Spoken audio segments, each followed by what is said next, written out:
तो विमल, पहले आपके पास आ रही हूं क्योंकि संभल में मंदिर को लेकर सियासत यहां पर लगातार हो रही है, उसमें एक और नया अध्याय जुड़ गया है। पहले तो खग्गू सराय इलाके का वो मंदिर, कल आप उसकी तस्वीर दिखा रहे थे, आज यहां पे सराय तरीन इलाके में एक और मंदिर मिल गया है। जरा दिखाइए तस्वीर।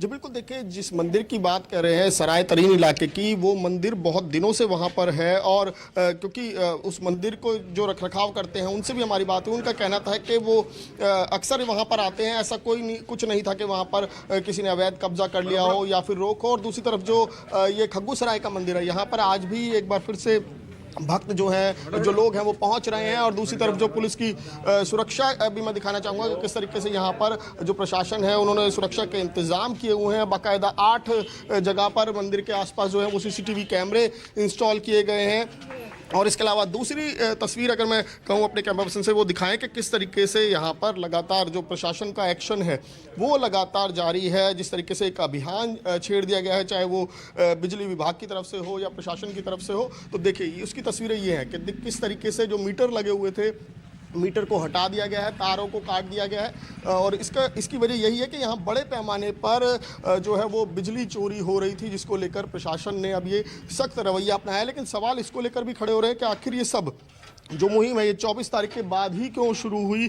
क्या प्रशासन को पहले से नहीं पता था? क्या जिस तरीके से सवाल खड़े हो रहे हैं कि जो सांसद हैं जियाउर रहमान बर्क, उनका बिजली का बिल बहुत कम आ रहा है, 1000-1200 रुपये आ रहा है, तो क्या प्रशासन को ये जानकारी पहले नहीं थी? तो जो अब बिजली विभाग जागा और अब उनके मीटर को 3 मीटर उनके सील किए गए हैं और उनको जांच के लिए भेजा गया है और उसकी जगह स्मार्ट मीटर लगाएगा। और दूसरा एक्शन मैं दिखा रहा हूँ, देखिए प्रशासन का किस तरीके से जो यहाँ पर लगातार चल रहा है, क्योंकि लोगों को मोहलत दी गई थी 3 से 4 दिन की कि या तो वो खुद ही अपना अवैध निर्माण हटा ले, जो बाहर पटरियाँ बनी हुई हैं, जो नालियों को कवर किया गया उसको हटा ले, नहीं तो प्रशासन का बुलडोज़र तैयार है। जिसके बाद खुद ही लोगों ने ये तमाम जो आप तस्वीरें देख रहे हैं, खुद ही लोगों ने यहाँ के अपने आप एक्शन किया है, अपने आप मजदूरों को बुलवाकर तोड़वाया है। तो बहरहाल इसी तरीके की तस्वीर पूरे संभल से नज़र आ रही है। और दूसरी तरफ जो सांसद हैं जियाउर रहमान बर्क, उनको लेकर भी उनको ये लग रहा है, क्योंकि पुलिस का लगातार शिकंजा कस रहा है, पुलिस और प्रशासन का, जिसके बाद अब उन्होंने जो प्रयागराज हाईकोर्ट है वहाँ पर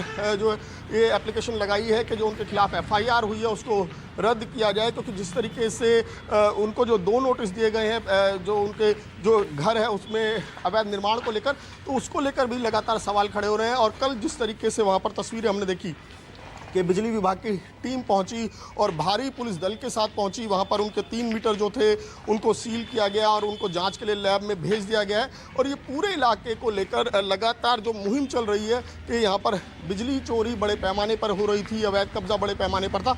लेकिन सवाल इसी चीज़ को लेकर खड़े हो रहे थे कि अचानक से प्रशासन क्यों जागा?